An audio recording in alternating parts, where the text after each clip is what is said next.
Hey, what's going on, everybody? Welcome to the Thrive Hive podcast, where Hannah and I today are sitting down with an amazing guy that, quite frankly, we just met on the Marketers Cruise. We are on a boat right now, and the Carnival Vista. We're in the middle of the Caribbean, and Mr. Thomas Beal here, Mr. St. Thomas Beal, which we got a funny story that we'll inject with that in a couple minutes, but we met him on the boat. He's one of the co-hosts. Original co-founders. One of the original co-founders of the Marketers Cruise, which Hannah and I have been contemplating coming on for a decade. I don't know if we shared this with you or not yet. Yeah. We really wanted to come and join when we were doing the internet marketing thing a long time ago, when we had to convert his financial company to the online space after I had a head injury, and we moved it all online. And that's when we did a deep dive into the online marketing space and knew of what you were doing back then. But we were, in our, 20s? Low 30s. Low 30s. Didn't have the money, didn't have the time, had little kids. And so we were like, what would it be like one day to get to hang out with these amazing people on this cruise? Like, people really do business, and cruising is just a thing. And now we are one of the chosen ones to be able to be here. I've already heard the goal. You want to be on stage next year with having 10. You get stage time if you get 10 people. Yeah. 10 cabins, actually. Yeah. So they said not only are we going to get 10, we're going to get 10 separately. Yeah. You're going to have 10 and she's going to have 10. So the challenge is out there. Totally. I'm excited. It's been a blessing to meet both of you, spend some time with you. It was fantastic. In the spur of the moment, just happened to, I call them divine appointments. Totally. Like, we had my car full. What we got in St. Thomas, I live in St. Thomas. I went in the morning, got my car, came back down. We had people that were coming. Yep. And then they added someone else when I already promised someone else to come. So they ended up bailing, and that left 2 spots open. I called you guys up. Hey, we got 2 spots open. Like, we're hanging out with another friend, so that takes 3. If she sits on my lap, can we? I'm like, hey, let's make it work. So we made it work.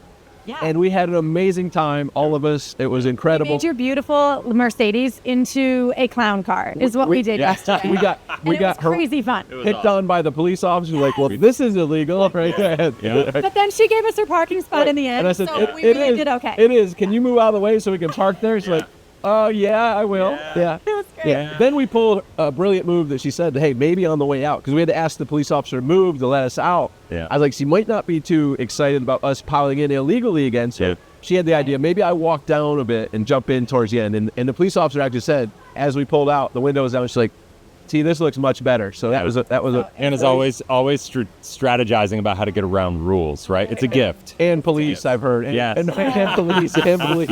Hey, if there's no record, it didn't exist, exactly. right? That's the motto. So no one knows, and it's all well and good. But yeah, Totally. it's pretty cool that you are Thomas of now St. Thomas. So if we're looking at the end of the interview, we'll give your code, your handle again. Yes. But you are officially now St. Thomas Beal. So I just want to let you know. From sinner to saint. Sainthood. There we go. I mean, most of the saints, well, not most, but the story goes from sinner to saint. Yeah. I fit that category, and it's been a great journey, and I'm excited to see how we can get to know each other and also provide some massive value for your amazing viewers. I love that. Yes. I love it. And that is the goal, obviously, always to have fun, to have connections, and to provide value for those that are hanging out with us on this amazing cruise ship experience today. And so I know what I want to talk to Tom about. I don't know if you know what you want to talk to Tom about. You want to start? Yeah, I'll start. Okay. So I'll interject as I always do. as always. So I'm just curious. Like, so we shared a little bit. We've talked a little bit yesterday going around your car around the island and whatnot.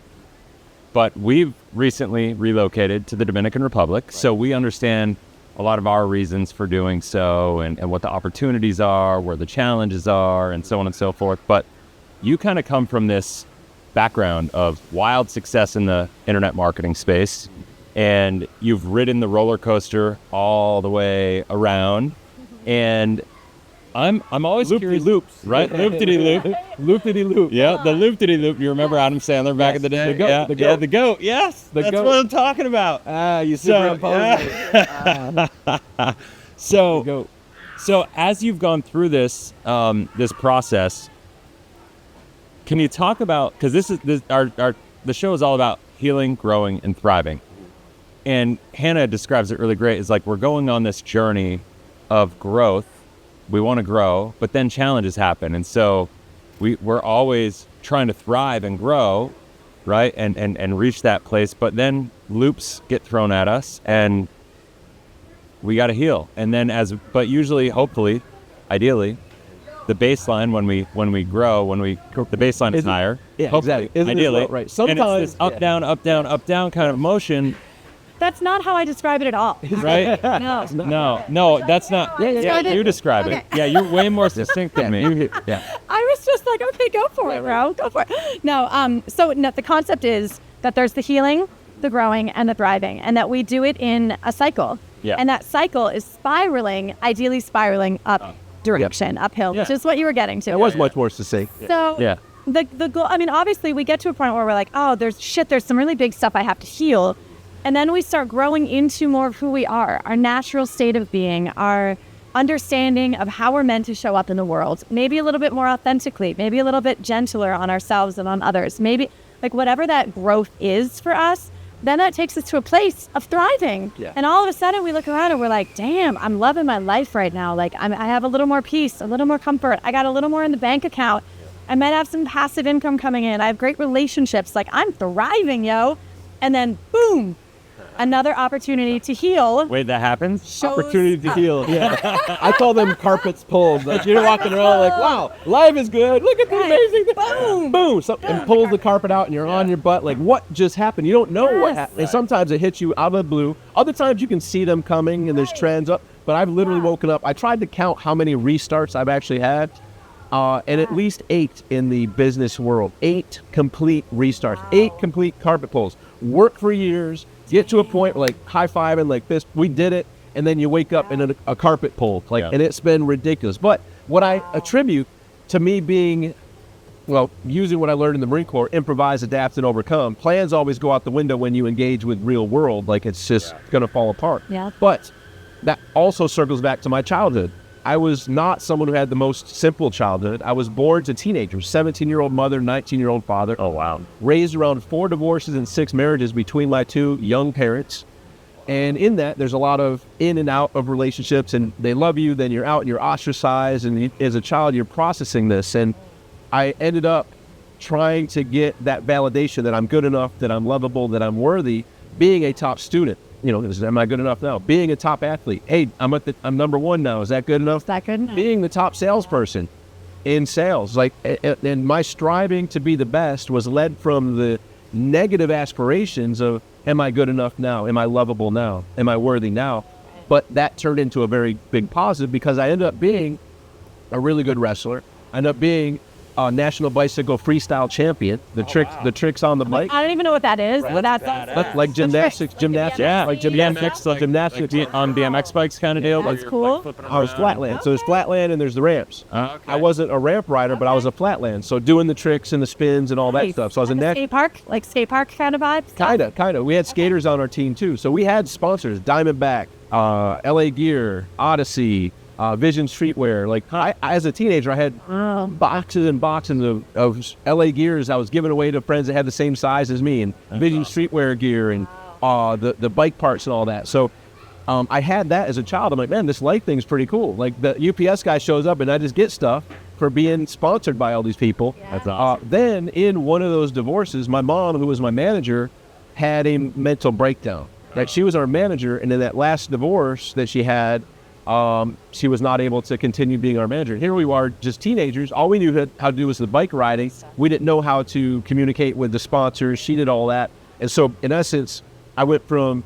going around traveling the country in tournaments and doing shows with my team to now retiring my bike and pretty much signing autographs to now working in a factory with earplugs, signing boxes of weather stripping that I created in a factory from 3 p.m. to 11 p.m. And I wasn't in the most happy mindset. I went from being, hours of signing autographs, now signing weather stripping boxes that I created on a, earplugs in, working there. So I got a part-time job at the mall. And at the mall, it was a clothing store, merry-go-round, hip-hop clothing store, merry-go-round. Okay. All right. So hip-hop clothes and all this stuff. I'm selling that. And a Marine Corps recruiter came by. He's like, are you happy? And I'm a happy-go-lucky guy, but I was, as you heard, my life kind of took some transitions. Yeah. I said, you know what? Not really. He's like, did you play any sports in high school? I said, I wrestled. He said, were you good at it? I said, I was pretty damn good. He's like, how would you like to wrestle for the Marine Corps, traveling the world? I'm like, Little did I know he was lying out of his teeth, but it sounded good, and I'm like, I'm in. So this is like November. Recruiters lying to you? That's a first. Exactly. That's a first. Right. I've never heard of this before. So that was November '92. Yeah. Fast forward to January 5th of 1993. I'm in Marine Corps boot camp. Okay. Getting off the bus onto the. We've seen the movies where you're on the footprints in Paris Island. It's a nightmare, and I'm wondering what the heck did I get myself into? Like that was just. Wow. So anyhow, I made it through. Boot camp's a 3-month process. Right. And in that, I just realized no matter what I do, I'm going to get yelled at. And it was just a really mind fuck for me. Yeah. Can we swear? Sorry. Yeah, Absolutely. Absolutely. So it was a real mental thing for me to get through. And halfway through boot camp, next thing you know, like, Beal, you're now the guide. The guide had been rotated a few times prior to the halfway point. And prior to the halfway point, when somebody messed up, whoever messed up got punished.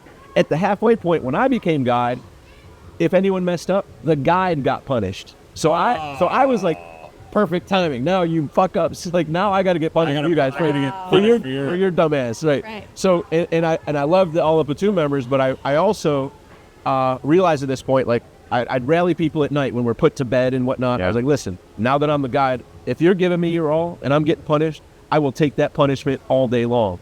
But if I'm getting punished and you're half-assing it, we're gonna have some problems. Like, listen. Yep. So just give me your all. Like we have to come together as a group to accomplish this goal, and ended up becoming the guide for the remainder of the rest of boot camp. And our platoon won what's called the Triple Towers, which is apparently very rarely won. We end up winning the high PFT score, which is physical fitness score. Cool. We won the high rifle range score, nice. And we won the high testing score. Because I was able to pull everyone together and rally us. I wasn't the do as I say leader. I was like, do what I do. I'm leading from the front. Yeah. And look, I'll be out there, and I need you to just I'm going to give my all, and I need you to give your all. There was a point actually prior to that where they actually came to me like, you need to slow down. You're making us look bad. I was like, huh, I'm not slowing down. I'm not. You need to step up. Like I'm not, because I was giving all I had because I didn't want the attention of the drill instructors. And we ended up coming together and making that happen. So there's a lot of lessons that I learned in the Marine Corps beyond boot camp, but in boot camp that I applied into business to help me along the way. So this all circles back to the adversities. There's a quote from Napoleon Hill: "Every adversity carries with it the seed of an equivalent or greater benefit." Those aren't comforting words when the carpet's been pulled out from under you. Hey, totally. Guess what? There's a great benefit coming. Yeah. You're getting ready to punch. They are comforting words at the same time. If you really, really internalize it, and if you believe that. Correct. Like the hardest pain points have that seed of opportunity for the greatest expansion. Well, can we talk about that? Let's sit there for a second. Let's sit there for a second, because when you say 8 times, you've had to establish your brand, who you are in the world, what people see you as in the world, right? Is that fair?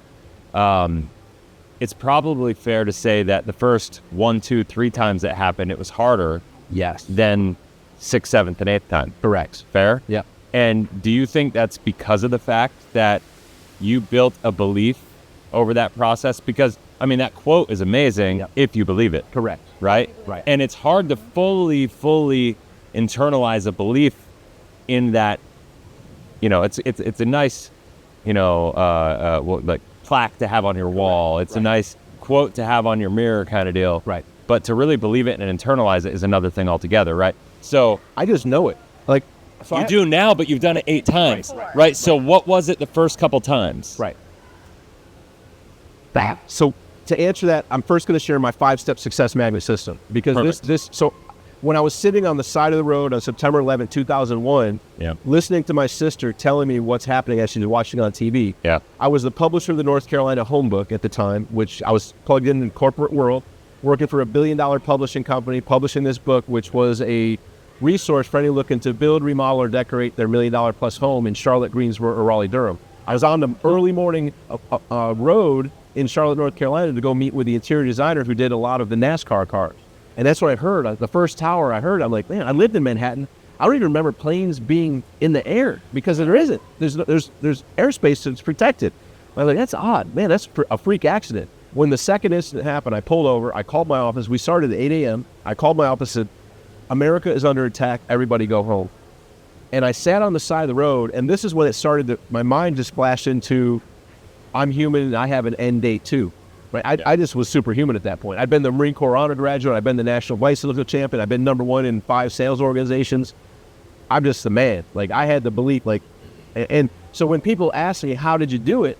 My reply was just glib, like, I guess I was lucky. I guess I was at the right place at the right time. Just nonsense. Yeah. So I sat on the side of the road and I said, I wonder if I could teach others how to turn their dreams into reality. And this is on September 11th, 2001. I'm sitting there, and maybe it's time for me to answer that question. How did I do it? I did it unconsciously competent. I didn't have, so I had to deconstruct it. How did I consciously competent? How did I gain that success through conscious competence? What steps did I take that applied in all those different unrelated areas? Yeah. The national bicycle champion, the honor man out of boot camp. I was the #1 honor man out of my platoon in boot camp. The #1 in 5. Like, is there a commonality in all those unrelated things that led me from going in knowing nothing to being the best in a short amount of time? And the answers came to me because I studied the Nightingale Conant library of Earl Nightingale, Napoleon Hill, Tony Robbins, Zig Ziglar, Brian Tracy, the whole gamut. And so good information in at a sick level. Like to be the national champion and to be the top wrestler, you go above and beyond. So when I read, I read in Tony Robbins' book, Awaken the Giant Within. Okay. Fall in love with reading. You want the hack to becoming super successful, fall in love with reading. I was all right, bet. I'm going to try this. So I fell in love with reading, and I'm reading and consuming the audio cassettes and CDs at the time. And now we have it on our phones. It's amazing. Yeah. It used to be called Automobile University. I was into everywhere I was going, I had something going. Right. Totally. And that was it. So, so good information in led to me coming up with what were the commonalities? What were the things that I was able to come in not knowing anything and become known as one of the best in a very short amount of time? So the first is vision. I want to know. Do you want to know? Yeah, okay, absolutely. I wanna know. So here we go. Right. Top 5. The right? first step. Top 5. The 5 things. Okay. And I will challenge you. You look at your success and or any success in history, and you'll see these 5 implemented in, and maybe not the 5th one, but you'll see why. So first step is vision. Vision, like it's like, I saw someone doing tricks on a bike. I first was in the movie Rad in the 1980s, like Rad. It wasn't massive amount of tricks. Like, I want to do that. Yeah. And then I had to get creative to get a bike because they cost money, and my family didn't have money. And I was like, everybody, I don't want any Christmas presents. I want you to pool together, whatever you can, $20, $10, so that I can get a bike. Yes. Right. So I got creative. Yes. Right. Yes. And so I got a bike, and then I was like, okay, at the time they had BMX Plus and Freestyle Magazine, and all they had was pictures. So I'd see a picture. And they didn't have videos. Videos make a bunch of so these pictures. How do you do that? Right. So anyhow, I had the vision. I want to do that. So when I heard Zig Ziglar, and Zig Ziglar touched my heart at a young age, I said, man, one day, I'd love to one day be able to speak something that touched someone's heart so much that it inspired them to be a better person, inspired them to learn something at a different level. I didn't know how or why that would come to me, but I had that vision. And I had the vision of Corey Rudel, seeing what Corey Rudel was doing back in the early 2000s, 2001, 2002. He is the founder of Internet Marketing Center, and he was a young maverick ahead of everybody, highly successful. And I was like, he's not that much better or smarter than me. If he can do it, I can do it. So I want to figure this internet marketing thing out. And that was in 2001. Wow. And then so I had the vision. So it starts with that vision. Like, I want to do that. Yeah. I want to do what that person's doing. I want to do that. So it starts with that vision. And then it leads to the second step, belief. Now, belief is an interesting topic because belief, and at least I don't know the exact dictionary term, but belief is maybe it will, maybe it won't. So like belief is kind of like maybe it will and maybe it won't. I kind of believe it, but it's not a definite. So my last name is Beal, so I call it Beal-leaf. A Beal-leaf is, I know it's done. Time hasn't just caught up to it yet. I have a Beal-leaf. Now, so I have Beal-leaf in numerous things. My product, my service, myself. I have belief in the law of cause and effect. Yeah. I have belief in as you sow, so shall you reap. Like, I have a belief in a lot of things. Belief in that Zig Ziglar quote, the golden rule of business. You can have everything in life you want if you help enough others get what they want. Yep. Right. So I have belief that as long as I'm taking the proper, consistent actions, and I relate it back to farming because I grew up on a farm, if I'm tending to this field, pulling out the weeds, fertilizing it, watering it, giving it the proper care, it's just a matter of time before it sprouts up the results. Yeah. Obviously, if I'm putting the proper seeds in the proper locations with the proper soil, but when you're taking the steps, it's just a matter of time. If you aren't wondering, geez, I wonder if this is going to work. It just does, because that's how it works. Right. So you have that vision, you have the belief in the numerous aspects, and then the third step, the other belief is belief if others can do it, you can do it too. Okay. Right? Yeah. And then the third step is identify and align. And this goes back into mentoring, identifying the line. Who's doing what you're looking to do, and how can you tap into them? And back in the day, it used to be, I'd go to the library, I'd read books, autobiographies, I'd get the audio cassettes and the CDs and all that. But nowadays, it's in our pocket. Like, use your time to tap into these people. No, if you can get face to face with those people, that's even better. That's the best. Yeah. But hence why we're on the Marketers Chris. Exactly right. And it's amazing, a whole different level when you're able to get it in the same attitude. Right. So identifying a line. Yeah. You aren't going like Star Trek where no man is running for no woman stuff. Someone's probably done what you're looking to do, or something close to it. So find that, align yourself with it, and gain this certain insight. So then there's a book, Who Not Out. Like, so you don't need to learn it all. I made that mistake with carrying Self-Made Millionaire, and my vision was, I want to be a self-made millionaire. Oh, I got it. What I misinterpreted that was, I'm going to do it all. I do it all. I can't trust anybody. Right. I'm going to do like, so you went down that path. That wasted about 5 years of my journey. Crazy. So then I met Brian Tracy and tell him, like, yeah, by the way, I'm not sure if I'm the only person who misinterpreted what he's saying. He said a lot. I learned like self-made millionaire. So yeah, I'm going to be a self-made millionaire. I thought you had to do it all. And then I heard him one time, like, I got seen 40 people in my life. I'm like, what? That's not a self-made millionaire. Yeah, exactly. I looked at years later. Yeah. A team of 40 people. And like, what? You saying you want it? Like, yeah. I thought I was hurt. Like, I thought, well, that Santa Claus didn't get us something. This is something new that we got. I thought. Now I understood tapping into that call of fatigue. Like, there's one amazing football player who's going to win the Super Bowl by myself. And so thank you, Chris. I just thought, so anyhow, that's the vision, belief, identifying on the fourth step is living. That look, we all know what's serious. If we want to cleanse healthy water. Yeah. Eat more healthy food, eat properly, sleep smaller ordering into our cycle, drink more water, move more, get some proper sleep, take care of this radiation we have. It's not, most of the time, it's not something we really do. Oh, wow, I was unaware. Like, you already know, you're confident that actually doing. Like, you probably already know what you need to get out of it, mentally, physically, emotionally, spiritually, to have better relationships, personally, so that's really so to that. And have better financial impact. Let's cover your today money, your tomorrow money vision, and your contribution. Yeah. Chance dollars was not you. Right? So having that commitment to action, and I actually say commit your T improper. The improper actually reads proper inaction. Improper. Perfectionist everywhere. Improper. Can you say it again? I say slowly. Improper. Let it sink in. But it hurts. Improper action always beats proper inaction. Proper action. Which is I perfection. really hate that. Which is perfection. And I really love it. Yeah, to say that. Because it actually works a lot more than the perfectionist way, which sucks. It's painful and it doesn't work. So that's money. So fail forward fast. Like, there's many words that haven't been a similar message, but you're willing, so you're not going to be the best when you first start at anything.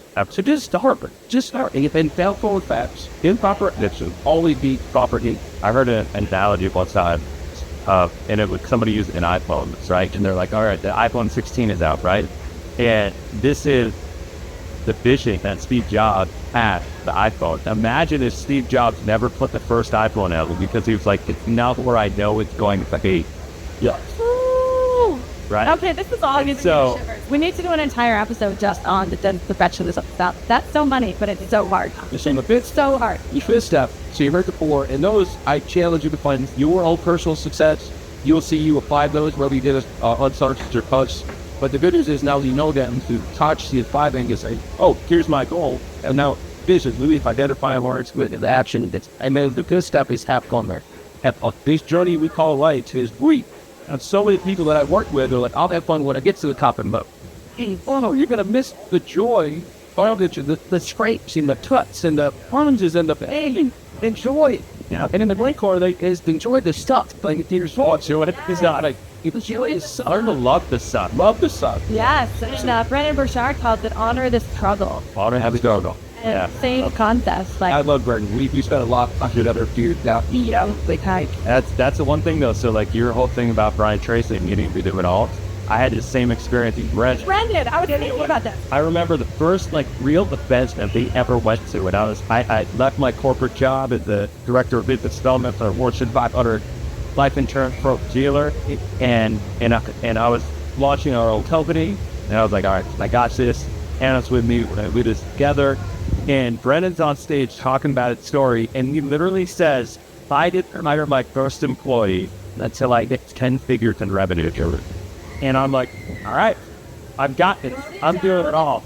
I will happen. I am not hiring somebody until I get 8 figures in revenue. And it almost killed me. It almost killed exactly. Literally. Right.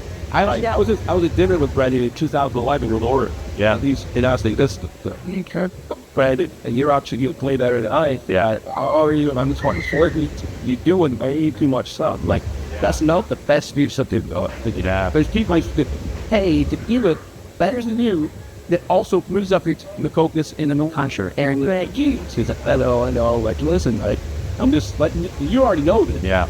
But it took him a long time. You get way further on that Sonos band that I bet he, I haven't talked to him in a year. Yeah. But I bet he warns people like, hey, the biggest mistake I made was sleeping so long to tap into that team. Because the team does teamwork makes the dream. Absolutely. I think now he's found that at the happy medium. This is before he met you, I'm sure, that you helped him to account. And thank you for meeting him and having these conversations so that Chris and I could get out. You guys know, we were number one affiliate, Laura. I used to know we won the $100,000 they were a couple $100,000 in affiliate too. During the answer, that is right. So we were at the same event. Because when we first started to go to live events and really invest in mentorship, it wasn't even an actual high level of offer because he couldn't afford to do it back then. But that was where we first really committed, and we just absolutely soaked in all our information. Actually, it was cool. We went to one event, Side Dome, and we brought our 6-week-old. And our little guy, Cannon, was literally 6 weeks old, and we were so excited to go. And I read through all of the events literature, and I was like, I think we can do this. I think the baby that we got this, it was my second kid, can you come this up? And I didn't see anywhere that said, can't break this. So we show up from Vermont to California and have the little baby with me. And they stop me at the door. They're like, I'm sorry, ma'am, there's no insects allowed. And I'm like, whoa. So what do we do? Brendan's team was so cool. They set me up in my own little bench across the hallway. They had a speaker so that I could hear everything. And I had my own, it was almost like my own little, right? Yeah, it was like my private little thing. But it was right by the entrance exit, the main door. So every time people came out to the bathroom, they went to see the lady with the baby. And they were come over and said, so, right? Some of my best connections, our best connections to this day, were from that event. Because then we would meet them in person. And they're like, oh, you're the lady with the baby. So in the end, I meet Brendan's sister in the bathroom, not but at least girl chat style. And she's like, well, you should get to meet Brendan. You should get an award for having the youngest Brendan supporter. And I was like, we're here for that. Let's go. So we got to go behind page where the $25,000 first home coaching people had just bought in to have their photo taken and Brendan. And then there's, Chris and I that are those wingers, and they bring it in with the baby. So one of my favorite pictures, it's still, bring it with us. When we have a new house, you set up on the mantle. It looks like the baby's being christened by Brendan Burchard. Puts the baby in the middle with Brendan. Yes. So funny story just about bloom where your place is. Make lemonade out of lemons. You never know what you're going to get. But that was a piece of advice going back to the actual conversation for him that we took very, very, very literally, and we didn't really add a lot of context until years later that Brendan retracted that, and we just said, learn the skill just enough that you know that you're essentially not going to be judged by someone, and we give the same advice. I say, look, I learned graphic design, and I'm no graphic designer. I'm not the best in the world at it, or anyone near. I'm barely confident, but I'm confident enough to know when I'm these. And I'm confident enough to know when a designer, so I worked in startups for a while, I worked in actual audition for a decade or so, a Google consultancy, analytics, creative, stuff like that. And managing a team of designers, I can doubt too. So I have basic competency that when they say, Hannah, I can't do that, I can call their bluff. Right. And I can say, no, you actually can, and I'm sure you do this better than me, but have you tried this? And then they find their way to the results that we're all looking for, and it wins. And that's not a story about me, it's a story about how we just need to learn enough to be dangerous, right, and then outsource it to people who have that unique gifting and ability. Right. But you want to know enough to protect yourself. Correct. And so I'm glad that you brought that to Brendan so that eventually that can trickle down to people as well. And by the way, I can't take any credit for I'm giving you that, all the credit, bro. I'm giving you all the credit. Brendan will straighten us out later in some other conversation when he says I'm how sure he he changed remembers that. that was an awesome dinner, an awesome time. And this is, listen, when you tap into that identifying a line, you run into people, you run into peers that are absolutely amazing people, but also have amazing systems and processes and frameworks that simplify this journey. Yes. And that's my company's actual name is The Simplifier. The Simplifier. Oh, that's awesome. So I help people, okay, I get an understanding, here's where you are, here's where you're looking to go. Yeah. There's the complicated way, but why aren't you just doing this? Like there's a straighter way, there's a simpler way. Right. And it partly comes back to my 5-step success magnet system, but it also incorporates some of the other philosophies that I teach. So it's pretty cool. That's amazing. It's a brilliant system. And you're in a place now of thriving. Which Thriving, but there's stuff happening. I'm of the belief that anybody, I could say I'm a millionaire whisperer. So I consult with a lot of people that are, from outside perspective, they have everything. They got the hot wife, the hot husband, the amazing house, the amazing car, the amazing children. Everything looks perfect. If I only had their life type of people. Yeah.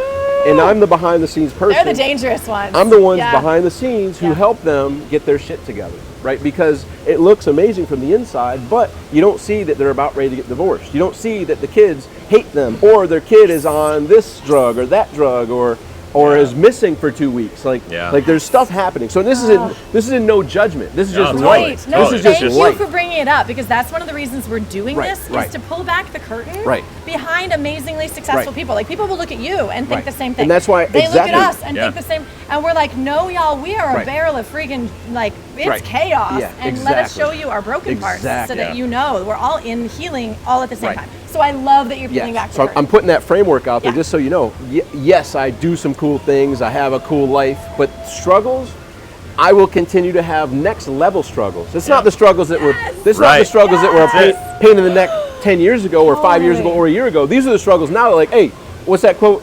God only gives you the challenge What you can handle. Right? Yeah. Yo, you confuse me, bro. Like I'm the wrong person for this one. This is too. Like I can't handle this. Like that level. Bigger life, bigger problems. Hey, more money, more problems. More Bigger money, life, more more problems. Same situation. So I'm there to let everyone here watching this know, no matter who you look up to. Like, listen, I've been to Fiji at Namale with Tony Robbins. I've been behind the scenes with these people that you would just imagine. They got incredible stuff. Here's my belief. Actually, I ran a company with Jim Kelly, Hall of Fame quarterback from the Buffalo Bills. Nice. Jim had a son who was born with a terminal illness.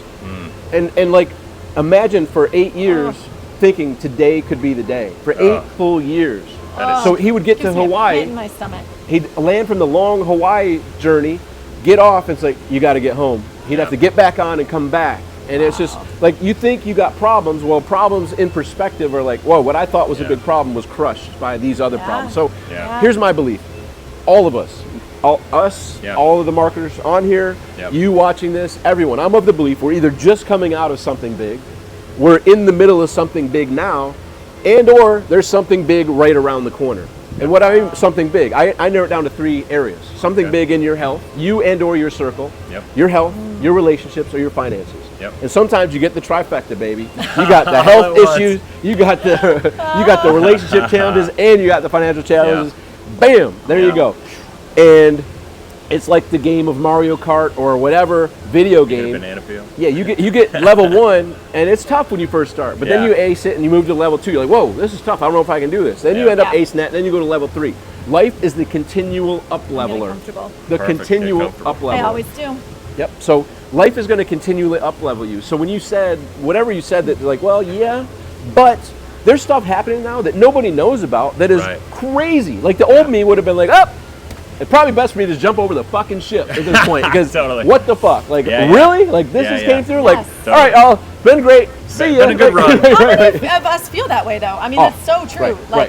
You give a heart or whatever you're supposed to do on the media thing if you feel that way. Make a comment. And have Let us know what it was for you. Like, seriously. Like, what is the thing that share has that happened that has made you feel like, I'm just going to jump over the fucking deck? Like, So, game over. So, in my life, We've all had it growing so up many times. from the childhood, and we didn't get into all the other traumas and craziness. I do have my near-death experience. We'll talk about that.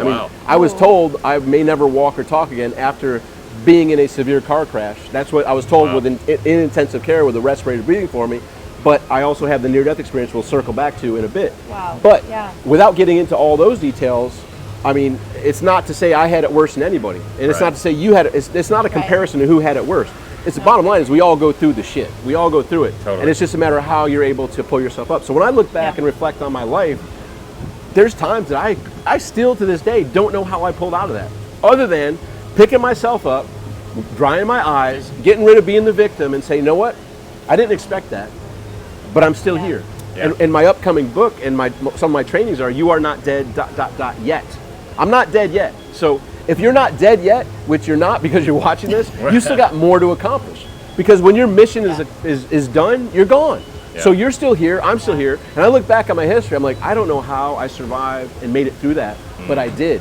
And so that circles back to that quote we started off with every adversity carries with it the seed of an equivalent or greater benefit. Yeah. And I don't just believe it, I know it to be true. Right. So when this bad shit's happened, I'm like, whoa, cool. I can't see how this works out. This is a nice plot twist. Well- this, Yes. it's like in a movie when a plot twist happens. Yes. The biggest plot twist I can think of is when Matt Damon and Leo DiCaprio was in the elevator opened, Departed? boom, yeah, The Departed. Departed. And Matt Damon killed Leonardo DiCaprio.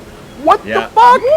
Yeah. That movie now takes a different I twist. know, Like, what totally. the hell? Yeah. And then you're like, no, he's dead. It's not. Yeah. It's not like, oh, it's Yeah. it's a scary movie where he comes back. No, Right. he's dead immediately. Yeah.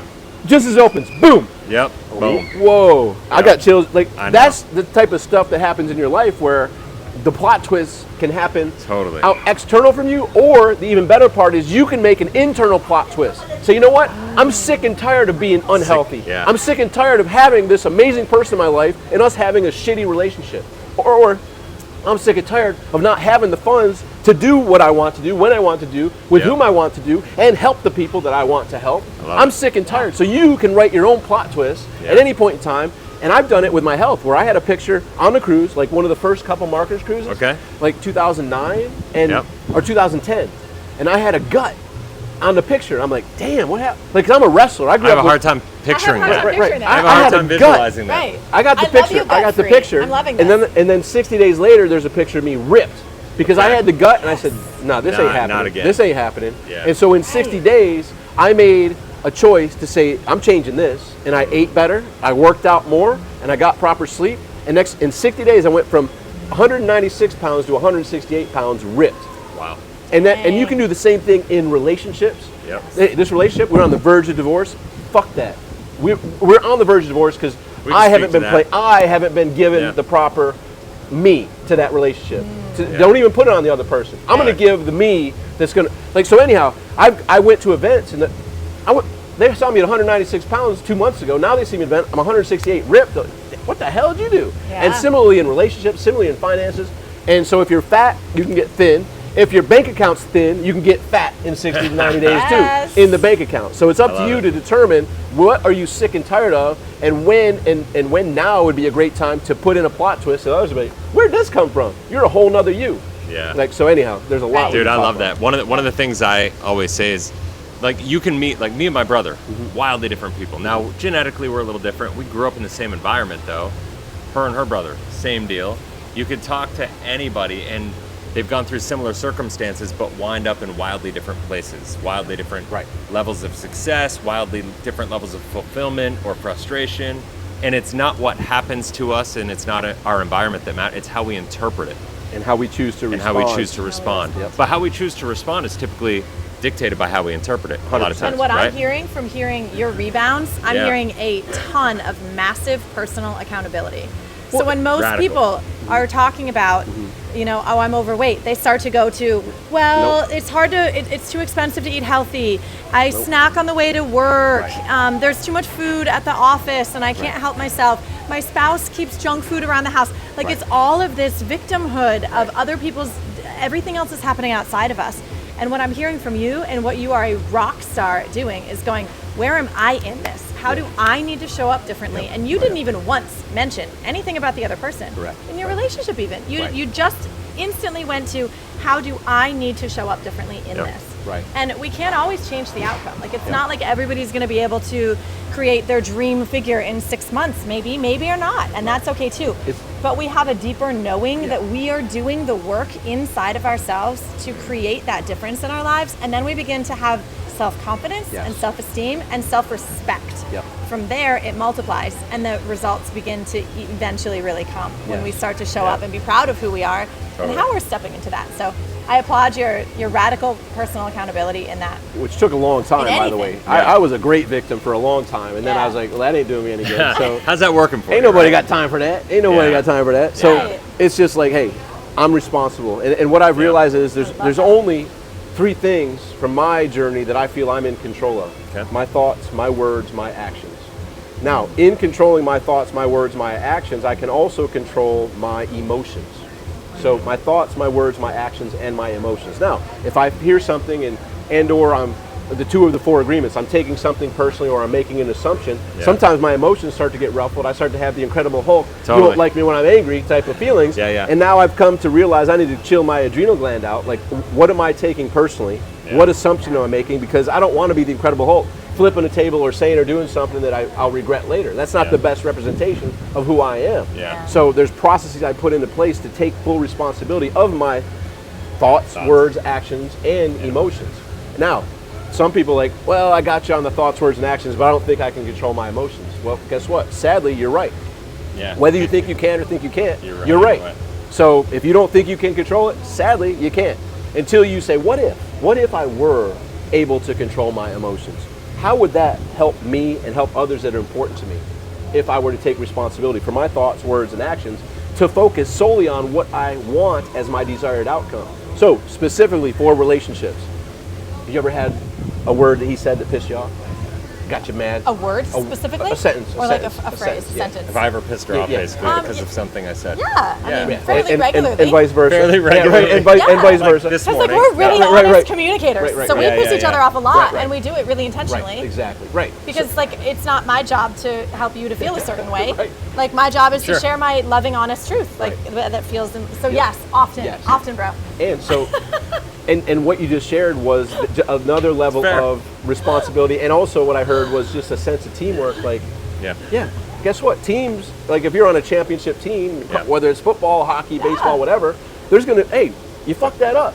Oh, totally. And it's having that communication where that person doesn't be like, what, you don't like me anymore? You don't love me? Like, what are you talking about? But I'll also say this, in that environment, the reason we're able to do that is because we trust each other implicitly. Correct. Right? Like when you're doing, when you're on a team, like the Patriots work the way, I don't like the Patriots, by the way. We'll go with but the like whatever, the Patriots worked the way they did because everybody trusted Bill Belichick. Everybody trusted Brady, the leaders, like they could yell at them and they could, because it was truth, right? Like they knew it got a result. And if you trust the person you're with and you both are on the same page and you both have the same vision and the same goals and you're on the same path, like you got to give each other accountability to hold you and not be sensitive about it. Now, we're human and sometimes it's not going to be perfect, but... Well, you guys are in a great space from the work that you've done. So for me, in many of the relationships I was in, I was not in a great space. She'd say something that I'd take offense to. I would take it personally. I would make assumptions about what the fuck she mean by that, and that gets the anger build up. So here's something that I teach my clients. It's called short fuse, long fuse. Like in sales, why am I going to give this stranger I just met a second ago my long fuse version, deal with all these ridiculous questions that make no sense, and I'm patient, I'm kind, I'm honorable, I'm respectful forever. And in my mind, I'm like, this is the dumbest question. Not to disrespect the person, but come on, dude, you got common sense, right? Why would I give the stranger my long fuse, yet my significant other or my kids or other people that are important to me my short fuse version? Now, obviously, there's different dynamics in the relationship from the person I just met to the people I've been with for years. I got higher expectations of their, the way they should interact and interface and all that stuff. But they're my family, they're my friends, they're my close people. Why would I give them the short fuse version of me when I give these strangers the long fuse? So I just share simple little strategies like that I'll get texts out of the blue like, dude, you just saved me. I was about to give my wife the short fuse.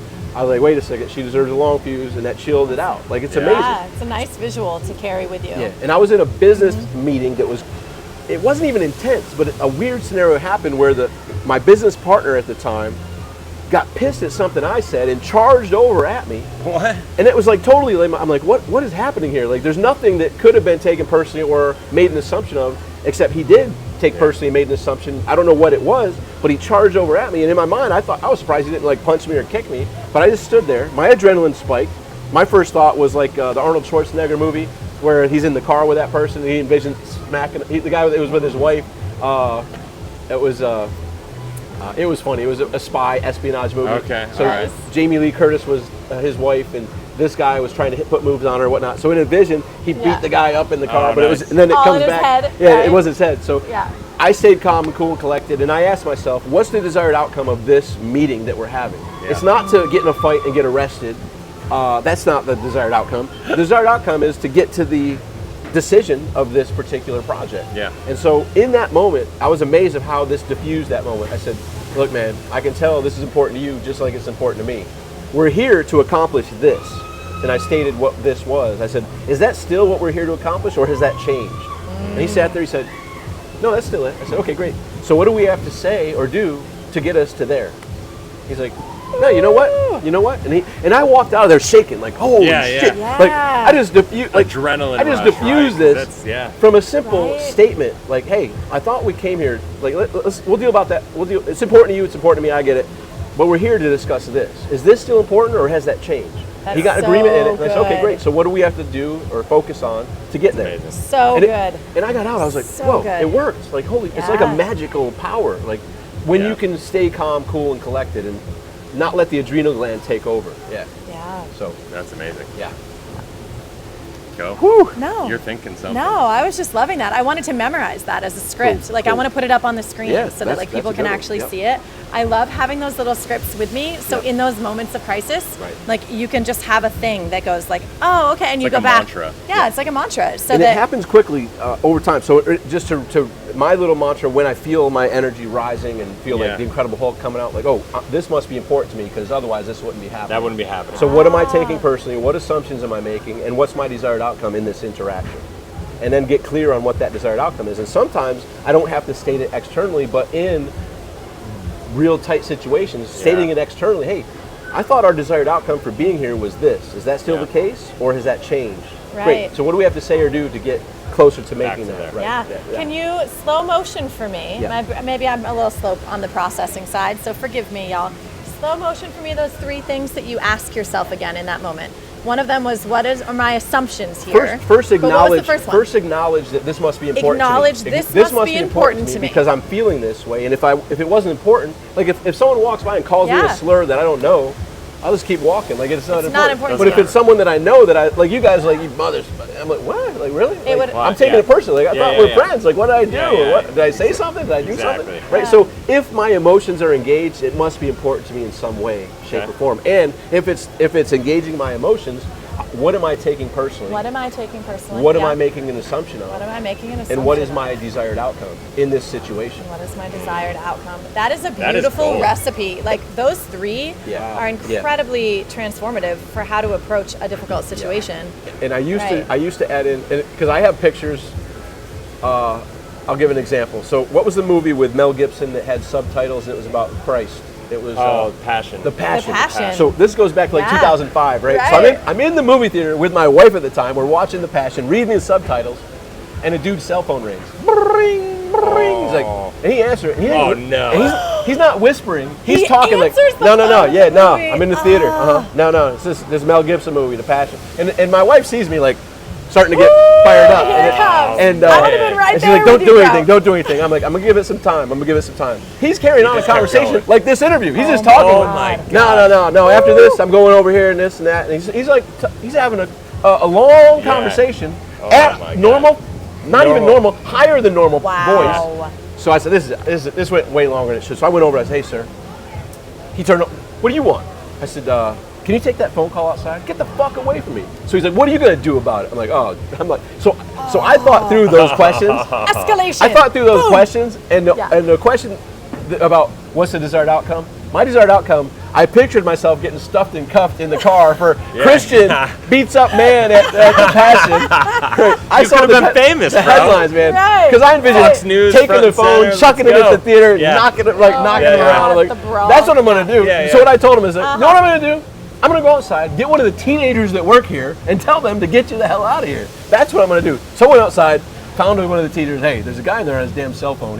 He told me to fuck off. So now you little teenager, You get to go. right, yeah. So Hop on the that. little teenagers came in a group of people and they got him and he left and whatnot. But I was envisioning this guy Nice. might be outside. So now I'm all like, and he Yeah, was you're like worried. Right. and he was a You're bigger waiting for it. guy, and I'm like, Yeah. I've handled bigger guys before, but I don't want to, right? Yeah, So, Right. fortunately, he was gone. But anyhow, so that's another scenario outside of the normal relationships. There can be strangers that will do things that go against your rules. You know, for me, it violated some simple common decency and courtesy things. Yeah, and somebody has to stand up against those injustices. Right, And, like, I'm glad you did. I would have been clapping for you if I were in the movie theater. with I you. was gonna say that in Actually, the theater must have erupted in yeah, applause. there was Yes, like good. finally, Yeah, and then you're like, oh, my hero cape is firmly Velcroed on me right now. Velcro. Yeah. Until you get your ass kicked in the parking lot, which Exactly, really kind of is like, wah, Yeah, wah, was it wah. worth it? Right. Yeah, Exactly. yeah. I would have stood with you going to the yeah, parking yeah. lot. We could have, Totally. we would have gone in Locked for the brawl. arms. Locked arms, man. We would have had you. So let's chat, if it's okay with you, like the next kind of topic to possibly go into is Perfect. the whole "you are not dead" ... yet. Yeah. And the book cover, which I think you saw, you are not dead yet, but next to dead is you're not living up to your potential yet. And this goes for anybody watching this, regardless if you've done $1 million, $5 million, $10 million, $100 million, doesn't matter. You've only tapped into a little scratch of your full potential, is my belief. I believe it too. You can have your belief, but that's my belief. So you are not living up to your potential yet, but guess what? The good news is you're not dead yet. Yeah. I had a near-death experience. Now, I don't claim this to be, I don't know. I've had people call me out like, that's bullshit, you're, blah, blah. Look, you have your beliefs. Yeah. This is all, I experienced it, so this is my experience. You know your truth. Right. It just Right. happened, so this is, Yeah. I'm just relaying what happened. So I'm in a car accident on September 11th, 1998, on a country September road. 11th. 1998. You have a lot of September 11th experience. 3 years before the big one, right? Okay. And so I'm going fast on this country road to meet an old girlfriend who told me to meet her, and I was thinking with the wrong head Yep. and going faster than I should have. And so I got around the corner, caught sideways, caught traction, shot across the field, hit the embankment, and rolled 4 times. And I was ejected from the sunroof in the roll. Now I see the big embankment, and I'm like, uh-oh, this isn't going to be good.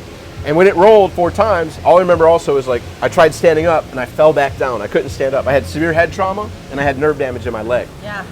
So I'm laying there, and I'm like, someone's going to be coming soon. Well, soon dragged on for hours. And I found out later, because my stepbrother was in the fire department, and one of the guys he worked with was one of the first responders. So that accident happened around 10 p.m. on that evening. They didn't show up until about midnight because it was in this field, and the only house that was near the field that heard it, the guy got up at 10 o'clock, looked out the window, he didn't see anything because in the rolling the battery fell out. So he got up, he heard something, didn't see anything, he went back to bed, and then around midnight he's like, something happened, I just don't know what. So he called, he's like, I don't know what happened. So they showed up, and I was not crushed or bruised or cut or bleeding anywhere, but I wasn't doing well. And so they called in a helicopter. So the helicopter came, picked me up, flew me to University of Rochester Medical Center, and I woke up with a respirator breathing for me.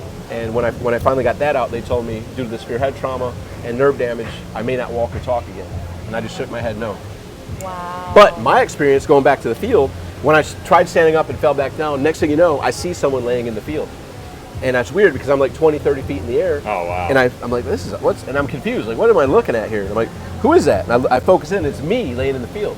Next thing you know, I'm pulled up, it's all bright white light. I'm standing there, and now I'm watching my 2 sisters, who at the time I was 24, about to be 25. My sisters were 14 and 12. I see them at my funeral crying. Wow. And it hurt me. It hurt my heart really bad.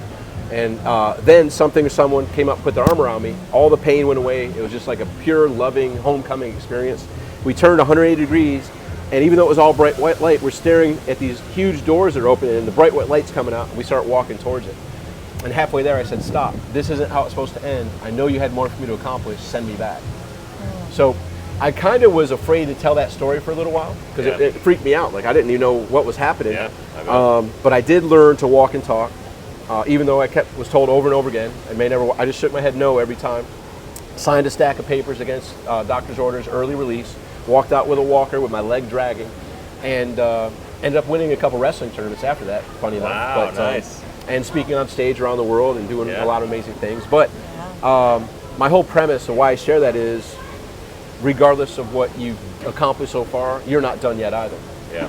And what I deal with a lot of people, they have the back from the moon syndrome. They started a company, it got successful, they may have sold it, they got some money, and that's all they talk about. Like the quarterback who threw the touchdowns. Yeah. No, but what are you doing now? What's the What's the burning next thing? desire Right. that gets you pumped up and excited, just like your old burning desire did years ago? Yeah. So reinvigorate, breathe life back into people if that's you. And then there's the others that are like, listen, you have what it takes. You've got your personality, experience, and perspective, and you have your skill sets in whatever you do. Now is your time to put in a plan of like, how can I share my gift with the world? Yeah. And recognize the urgency that regardless of how long we live, this journey we call life is over in a flash. Right. So go for it while you can. Because, I mean, we had one person that almost lost their foot on one of the excursions 2 days ago. No way. Yeah, yep, Yeah. yep. I didn't hear about this. Yeah, there was One of an our ATV, people. Doing what? One of our ATV people, accident. ATV. It rolled? No, she ran into someone that was stopped in front of her and shot off, and the peg ripped through her foot, and it was No. bad. Almost had to have her foot amputated. Yeah. And then so we that had happens. we had another group leader whose wife passed on Tuesday of cancer. Yeah. Right. that's- oh my gosh! In that video this morning, I was crying. I was crying. Like I didn't So- even know her, and I'm I know. crying. Right. So regardless of how long we live, this journey's over. So the question is, are you going to go for it? Like, when are you going to step up and say enough is enough? Like, Yeah. I'm capable of more. I'm going to go Yeah. for it. I don't care Yeah. if people are telling me I may never walk or talk again. I'm just like, you don't know me. No. You don't Yeah. know me. I'm going to walk and That's talk. your story, Right. not Yeah, mine. right. So, Tom, a question for you. For the first group that you were referring to, if they've already had their accomplishment and they're sitting on the other side, let's say, of that mountain, Yep. in the I am no longer that identity, Yep. you know, whatever it is, the company, whatever your success is, who am I going to be next? You Yep. have to become that before you actually have that and get to do that, right? What if they don't know? They don't wake up anymore with that passion, with that fire, Right. you know? How do you have ideas or tips or how do you help them to find that again? Because there's nothing more magical than to go through life feeling on fire Correct. for a With goal. purpose. Right. But when Right. if there's not just on autopilot. yeah, but it feels horrible when you don't have that. Right. And And you feel stuck in that. And you feel stuck. And we've both experienced that. Yep. You know, when Chris stopped doing his javelin throwing and he was Yep. 3-time national champion and Olympic hopeful. And Nice. after I was, you know, one Mrs. American and then I was top 6 at Mrs. World, and it was like that was my moment of yes, my 24 years of training and goal and accomplishment, and I had to become the person that I knew deserved to have that and be that. And then what? Right. And I sank into this depression afterwards because I was like, well, shit, what's next? Yep. And there wasn't that fire to get me to want to go to the gym, to get me to do the self-improvement, to get me to learn about current events and figure out who I was, to answer them authentically. Like, how do you go from the other side of your peak to finding a passion again? Similar to the other formula that I shared, first is acknowledging this is normal. This is what happens with humans who are high Right. achievers. Like that. And if you didn't have an Uncle Tom in your life, like I wish right, that I right. had known you then, Right, because you right. could have called me and been like, Yeah, Hannah, where were you? get your ass off the exactly, couch. right. Like you Yeah, cannot do exactly. 5 yoga classes a day and Right. feel fulfilled in your life. Like Right. you can't just hide Right. by having this. Like, where were you in my Hide. life? I needed you then. Hide and escape. And Hide and escape, escape. And right. that's a very common thing, especially Yeah. for people that are high achievers that got the gold medal, that got Yeah. the whatever goal they were going to accomplish. When you get that, the term is back from the moon syndrome.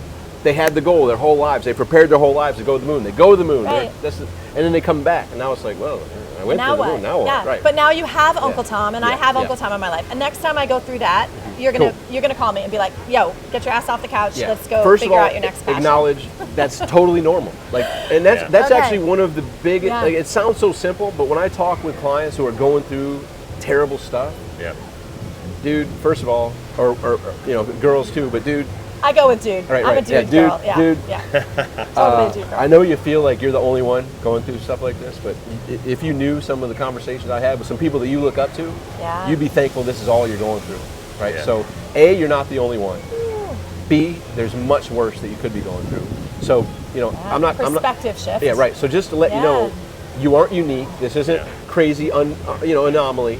It's actually very common because sadly, a lot of people think I must be the only one going through this. I felt like the only one when Yeah. I was Yeah. going through it. Right. I absolutely Yeah. felt like. But the it's only just part of the human experience. Part of the human experience. So Yeah. first, Yeah. it sounds so simple, but acknowledging that, Right. that, like, listen, you're not alone. Like, is a huge, like, oh, really? Like, oh, Yeah. okay. And it's a normal, Right. you know, the highs and the lows. Like it's a Correct, normal right. It's experience. normal. Now, with that, I would have you consider, like a lot of people ask, what's my purpose? I think Purpose-Driven Life was one of the best-selling books of all time, right? Right. So a lot of people are curious, what's my purpose? What if I were to share with you your two-word purpose? Each of us have a two-word purpose. What if you were to share that with us? You want I'm here that? for that. I'm down. So I'm here. I'm here. A two-word purpose for you, for me, for each of us, and for everyone is our soul came here to joyously create. Joyously Joyously create. We are joyous creators. Universally. This Joyous is a two-word creators. application. Your purpose is to joyously create. Okay. So if that's the fact, in chapters of your life, I joyously created from riding bikes, from learning Yeah. the stuff I was learning in the Marine Corps to be the best, from being a top salesperson, how to be that top salesperson. Learn. That was joyously, that was my joyous creation, right? So when you okay. have done that certain chapter, and the bicycling is over, what's next? Yeah. And so your purpose now to joyously create, you can fulfill your purpose of joyously creating by exploring what's going to fire me up now. What's going to be that big thing that's like, this is it. Because we all have the one like, Yeah. meh. No, those not that. Yeah. The meh didn't get you to the javelin Right. champion. Yeah, It didn't totally. get you to the titles of Right. beauty, right? The meh didn't get you there. So it's just exploring. Your joyous creation is now I'm going to go explore what fires me up so I much. love I'm like, the holy exploration. crap. The Yes. exploration. It's like you start This dating is with it. life again. Like you Yes. start dating with possibilities is what I'm hearing And you we say. even talked about this in Yeah. the car ride Yeah, where yeah. you That's mentioned so fun. you went down that path and you're like, you know what, no, it just doesn't go. It's not. I'm not feeling it. Right. And Oh, you that's don't. okay. And you don't go all in on that. Yeah. Some Yeah. people do. I wouldn't recommend it. Yeah. You want the one like We kind of went holy all in on that. like, yeah. like you, But- like your friends are like, all right, enough. Like I'm tired of hearing about it. Like that type of stuff where you're just so jazzed up and Yes. passionate. You're like I can't Right. stop talking about it. It's that awesome. Yes. All right, we get it. Oh, here she goes again. Here he goes Yeah. again. Oh boy. That type of passion. Totally. But before you get to that passion, though, gotta explore. you got to date a couple of different, Yes. explore a couple of different paths, and it's okay to pull back. Give yourself the freedom for like, So- well, tried that one on. That Totally. wasn't the next thing for me. Correct. And giving yourself grace as a perfectionist to be like, it's okay that wasn't my thing. I'm gonna go find the next thing that I feel like joyously creating, and it has to be both. In the help- magic is in the Yes. both of those words. It can't be one or the Yes. other. Joyously create. Right. Magic is both. And so the simple thing Yeah. is like, okay, I want to get in better shape. So that means I got to go to the gym. Well, guess what?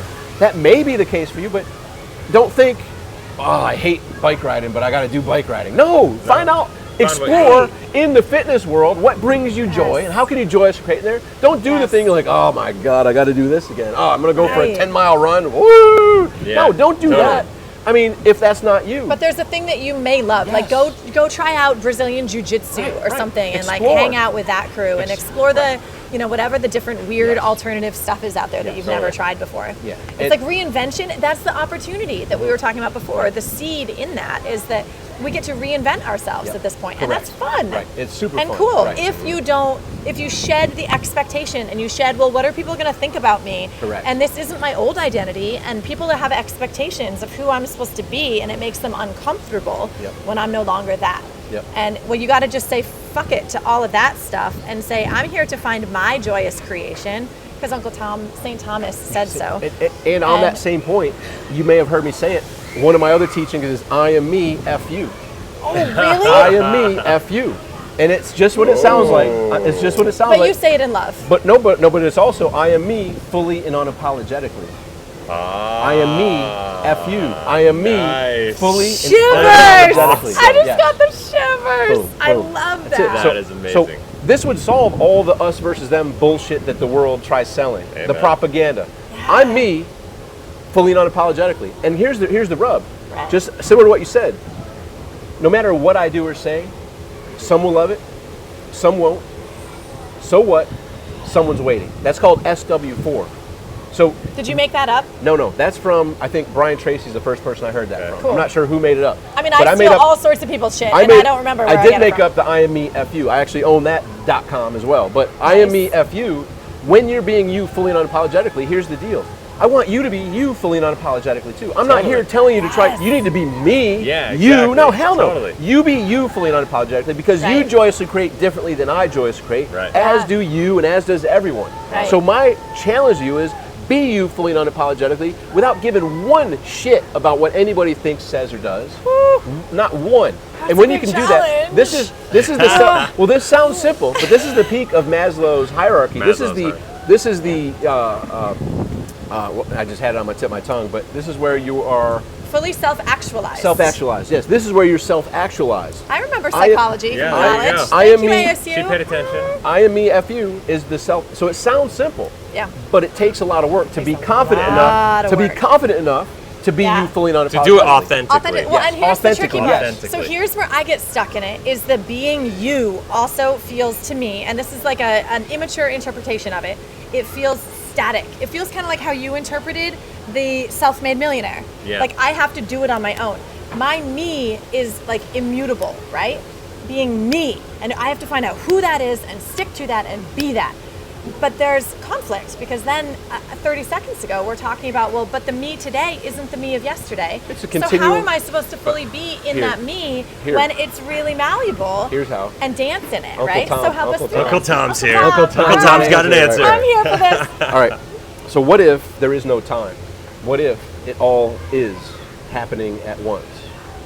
And so the key to that statement is, whether you've studied that to recognize that as actually the truth, or whatever your interpretation of that is, We're now going out there. Are It you all ready, is- This friends? is like the quantum Here we realm. go It all into the is. quantum realm. it Yes. all is. Yes. The past doesn't matter, the future doesn't matter. Your power is in the now. So when I put this on, this is an intention necklace, my intention is to be present Okay. in each moment. My mind isn't there or there. So there, like I talked about, there's big problems happening behind the scenes. Sure, I don't sure. give a crap about any of that. Yeah. My focus is right here, right now. And when you can have that, and this also sounds easy, but this is also in the self-actualization aspect, you can be fully present. And you know the people who aren't fully present, because when you're talking to them, it's like, yep, yep, You just want to grab it and chuck it, right? And sometimes I do. And sometimes I do, right, yeah. Yeah. And you're a piece of shit. Yep. They aren't listening to a Right, damn they're not thing. listening. So in this world of distraction, this one simple thing of choosing to be present, you're staying in your moment and only avenue of power. Yeah. B, you're giving the biggest gift to the people you're around in that moment. Yes. And we mentioned Brendan earlier. Yeah. I met Tony Robbins. I spent time with Tony and Yeah. Namali, and I met Brendan. And I can tell you the thing that they share in commonality is, and you may know this from working Yeah. with Brendan, when you're talking with Brendan, He there is locked nothing in. He in the is world that exists. outside of that conversation. Nothing in the world. Yeah. And the same with Tony. You're in a room, whether it's one-on-one with Tony or whether it's 6,000 people there, when he's talking to you, Yeah. there's Locked no one in. but you. He's locked in. It don't matter if someone's behind going like Right. this. It Yeah. doesn't matter. That's fully present.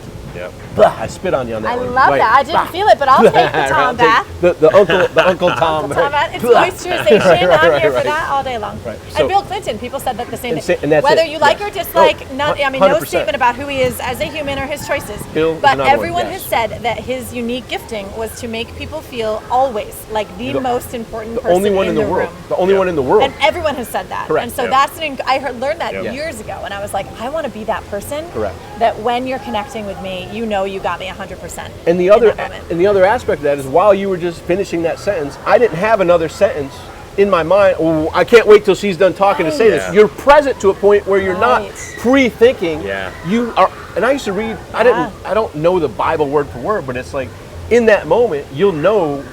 You don't even need to know what to say.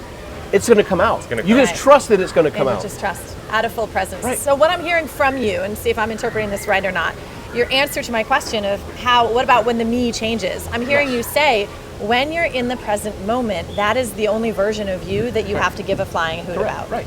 Because that is the only version Yeah. of you that really actually is. 100%. And then the quantum sense, right? There's all of the billions of- myriad of realities that could exist, Right. and you have chosen one lane. Yeah, this is the only one that And you matters. can't be in a different lane. You Correct. have to be in that chosen lane, in that chosen reality, in this moment, and that's who I am today, and nothing else. I can't change anything. I can't make it any different. 100%. So yes, and that's a little deep concept. I mean, that's a tough one to fully grasp. Every choice you make, there's a choice of you that didn't watch this video, and that's doing its thing on its own path. right. And there's a choice of you that left the video minutes ago, and there's a choice of you that's here now watching this. And all those choices have their different paths. It's only your responsibility to be here now in this present moment, in this path. All the other paths are taking care of themselves. Doesn't mean a flying F to that. It's true. Right here, right now. And even in each present moment, like as you're watching the video, you could be eating Doritos. As we're watching the video, we could be on the treadmill. And even, it's like these minor little things, but each of those decision points actually changes the trajectory of the next decision point, which changes the next moment of reality. And that's a really fantastic concept to play around with. And in this, being able to be present at that level, playing the I am me, F you game. And I didn't get to finalize the other thing, but I want everyone to be them, fully unapologetic. The brief caveat, as long as you're not intentionally hurting others. I don't like seeing other people get hurt, or I just don't allow that in my space. It's kind of like life, liberty, and the pursuit of happiness. Correct. Like you could pursue your happiness all you want as long as it doesn't infringe on somebody else's. I don't care. Right? Hey, you do you. You do you. Right. Awesome. Freaking do it. Yeah. Without intentionally hurting or harming others. And I'm all for it. Like I signed away my life to give the ultimate sacrifice to protect enemies, foreign and domestic, to support the Constitution. Right? So and a lot of people go on that slippery slope of, well, that shouldn't be said or that shouldn't be allowed. No, it's all allowed. It'll all sift out and work out. I mean, anyhow. So I am me, F you. And then the other part of it was, I forgot, but it was important, but it wasn't important. I'm sorry. No, I'm sure I took you on a path. Yeah. It's okay. So I got a question. Yeah. I just got a download to ask you. You've obviously been running this marketer's cruise for a long time. How many years now? 18? 18 years. 18 years. Okay, so I haven't done anything for 18 years. I mean, I've been married to you. You've been married to me. I've been for married that to you. long. You're the only thing I've done for 18 years. Check. Congrats. Right. So, Hey. so not to brag or nothing, hey. It's no small feat. Let's just say that, right? It's not, So I haven't made it easy. no, that's true, but it's been worth it. Worth it. Not Worth easy, it. but worth it. Exactly. So, being in the marketing space, this is something that on this cruise has come up for me in a couple conversations. Okay. You've played at the highest levels. Uh-huh. You've probably had some big failures. Oh yeah. Right? Some big challenges, massive wins. Oh yeah. Ridden the roller coaster. Loop-de-loop. Something that's been coming up for me lately in this marketing space, and just in the world, like in my journey over the past couple years, has been a growth to really stepping into what does it mean to fully live authentically to who you are, and that fully I am me F you, right? I love that. I'm stealing that, by the way, or you can own it. I'll give credit, but I'm using the hell out of it.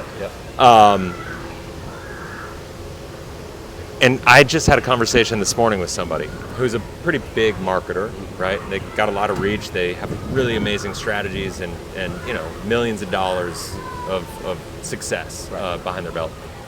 One of the challenges that I have with the online marketing space is that there's a lot of inauthenticity. There's a lot of manipulation. There's a lot of programs and processes designed to separate people from their money. Right. Not and under the guise of helping. Right. And I'm sure in a lot of these programs there's an element of, all right, I want to help people, but it's not fully thought out yet, right? So I'm curious to hear from you, you've got infinitely more experience than me in this space. You've played with the highest players. You've seen the highest successes and some of the biggest shit shows. Oh yeah. You know what I mean? Yeah. Is that fair? Is that fair? From behind the scenes. You've built relationships with some of the most impactful, authentic people, and also relationships with some of the people that show up on stage as somebody and then they get behind scenes and they're somebody completely different. Which happens a disgustingly often, amount of times. Yeah. And I think one of the things, and I want to give you credit and honor you for the relationship that we built with you in a short period of time, how you've shown up, the community you've built here, the people here, like this is something, guys, everybody's got to come here. If you're into like building a business and connecting with just authentic people, I'm proud of that. I'm proud of that. Totally. We built a really amazing, it's like a family. It's like it's a family reunion each year. Yeah. But it really feels like that. Well, and even family reunions, you got chaos with family reunions. Oh, totally. Too, yeah, a little bit, right? A little bit. Family reunion. Not Uncle Tom. But not Uncle Tom. Or the one who drinks a little too much. Yeah, exactly. I've done that before. Exactly. But I'm curious in all seriousness, like, what do you see as the things that, how do you, what are the main differences between the people that are showing up and doing it and what the difference between like what really works Yeah. And in your experiences and the people that you've talked to that have done it, maybe 1, 2, or 3 things that are the key differentiators between that level of success and impact versus it not working versus it turning into a colossal failure, or like, and also, I bet there's a correlation between the success, like the people that are showing up wildly authentically and those that show up as one thing and are a total shit show behind the scenes. Be a good person. Like, okay, it's always a good rule. That's like, be a good person. like, don't Okay, starting point. Don't come into any project with money as the motivator. Like in my journey, I've noticed so many people that have come in with that angle, and they get nowhere. B, it doesn't serve anybody, and it's a waste of time, right? So when I would sit down with Mike Filsame, I mean, I worked with Mike from 2005 and still work with him, like 20 years now, right? Good people. Actually met him 20 years ago this month. Wow. January of 05, right? So that's wild. Friendiversary. I'd forgotten about that until just now, actually. Awesome. Holy shit. So when we sat down, I'm like, okay, what are we going to do? We take a blank sheet of paper, and we went through these 9 words. Tell your story, share your results, sell your system. So, you can begin with the end in mind. Like, what's our system that we want to sell? Yeah. What were the results that we were able to attain and or help others attain by following this guidance? And what's the story behind it? Like, so tell your story. What's the story? Share your results and sell your system. Now, some of you may think, well, I don't have a story. There's always a story. You just haven't deconstructed it. Just like you might identify the story. You might have been unconsciously competent doing it. Now, okay, consciously competent, just deconstruct it into the step-by-step. Tell that story. Oh yeah, I forgot about this, and go through the story. Yeah. What are the results that you got and helped others get?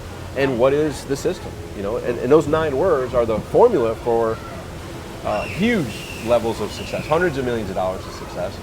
But it comes from, how do I serve? Like, it starts off like, we're not looking to scam people or take advantage of people. We have something that can help people. Yeah. So if you're, and I guess it also goes back to what you kind of said about your beauty pageants and things like that. Like, you've been there and you were depressed. A lot of people who look at this industry can say, well, this has a lot of people who are scammers or not, or inauthentic. Yeah. That goes for any industry. Anything. Like any, right. Yeah. You name the industry. Any and every industry. So the way that I break that down is any large group of people, 80% of them are amazing. Yeah. 10% are above and beyond ultra amazing. And the bottom 10%, there's 5% that just aren't so amazing, and there's 5% that are absolute psychopath, sociopath killers. Mm-hmm. Anyway, like, so I was in the Marine Corps. I've had people say, oh, I'd hire a Marine in a second. Whoa, time out there, buddy. Like, not any Marine. 5% of them are pieces of shit too. Yeah. You name any religion, you name any race, you name any industry, 5% are pieces of shit. Yep. And the other 5% aren't so great. Don't have other people's best interests at heart. But 90% are awesome. And that's just in my opinion, that's how it works out. It's a helpful way to look at anything. Right. So any industry, and it provides a lot more discernment, so you don't just go in wholly trusting.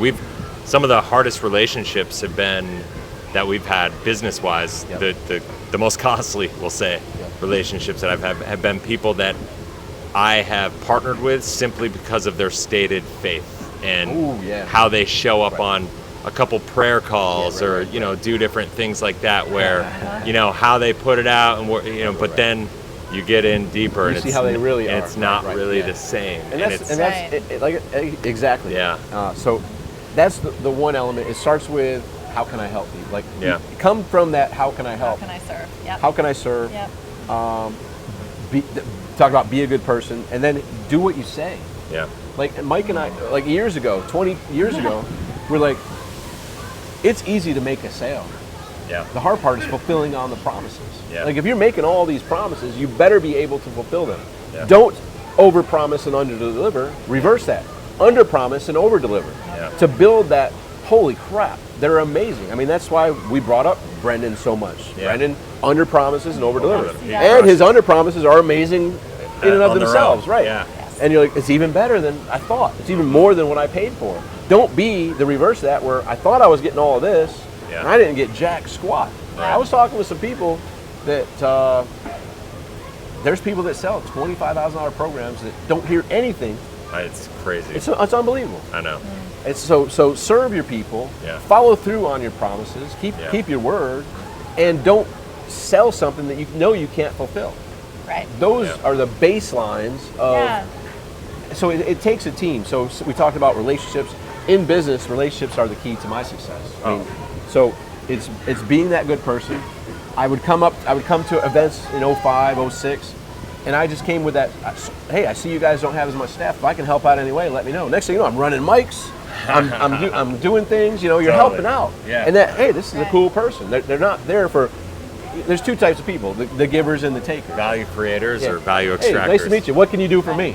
What? Yeah, exactly. The average networking, Yeah. which is why the word networking gives me the shivers, Yeah. because it's like, it's just like a take fest. What can you give me? Yeah. Yeah, How it's can just you a help me? terrible How can you speed help me? take No. fest. Right. Yeah. How can I think help one you? of the ways that I interpret your question is, like, in your experience, and I might be wrong on Yeah, no, this, go ahead. but can you use your experience to help people to be able to see through some of, like, the Lambo millionaires? Like, how do they, before they buy a program, before they invest in time into even listening to who is this couple that is, like, randomly new in the marketplace?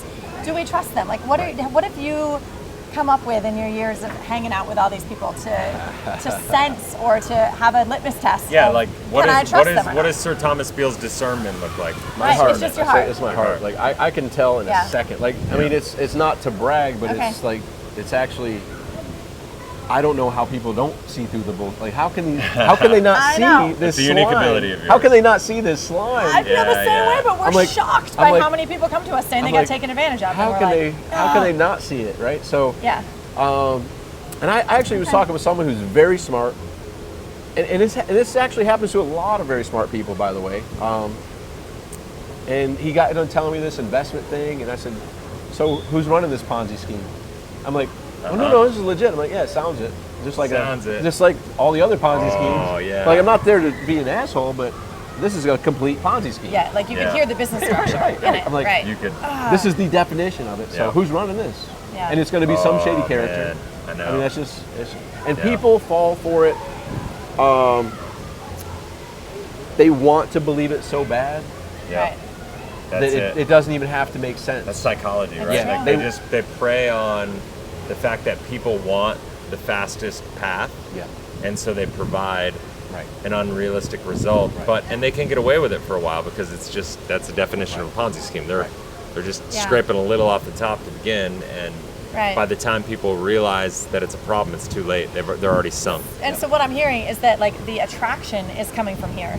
You're like, I want the get quick fix. I want I want to make all the money, lose all the weight, everything fast and Yep. easy. Right. But what you immediately did was you went into the somatic expression in my heart. Dude, that's, Right? this is, And then you also Yeah. mentioned the gut earlier. Oh, yeah, gut, I believe, yeah, right, yeah. So Yeah. when we check into our bodies, never will lie to us. And even as you're watching something on YouTube, you can get a sense of people, right? Like Yeah. when you obviously in person, it's easy to do also. But check in, like, how does your body feel as you're watching this? I would say, viewers, as opposed to then go find someone else. And not that we're better or worse than, but see if you get a sense of just like, ooh, a little offness, just Yeah. a little offness. Or when you walk in a room for networking, start to practice. Does this person attract me? Can I feel an energetic attraction with them? Or is there just a little something, like I can't put my finger on it, but Ickiness, there's yeah. a little ickiness here. Yeah. And I can always, sense it from across the room. I'm like, Right. I'm like who's? Oh, there's where it's Oh, coming. I'm like, there's where it's like coming I can from. literally feel it. I'm like, ooh, yeah. ooh, yeah. And that's a practice that I'm Yeah. sure you've Yeah. you've Oh, really yeah. like worked on Fine-tuned. over the Yeah, years yeah, and fine-tuned. So I would encourage you. We may sound crazy and woo-woo, but this is really where the multi-million-dollar partnerships come alive. Is because people like us have practiced this gut knowing, this heart knowing of like, I need to go talk to that person. I don't know why. You use the word, I got to download. Like all of this is our intuition.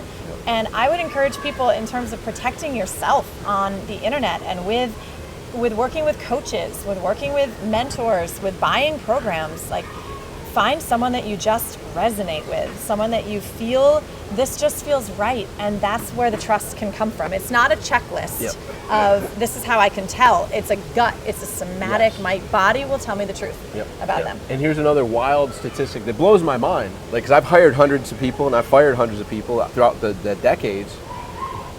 Like resumes back in the day. But the amount of people who actually call the references are so small. Yeah. Like call the references. Call Like, the references. demand when you're talking to people that are offering these packages and programs. Hey, who can I that's so reach out good. to that's going to tell me how amazing this is? Yeah. And if they're flinching and fluffing and hemming and hawing, that's a problem. That's problematic. Like, Totally. right, you can't give me 5 people that are like, this is the best thing I've ever done, the most, Right. It's true. the wisest investment I've Right. ever made. Right. I'm gonna do my research. Right. Yeah.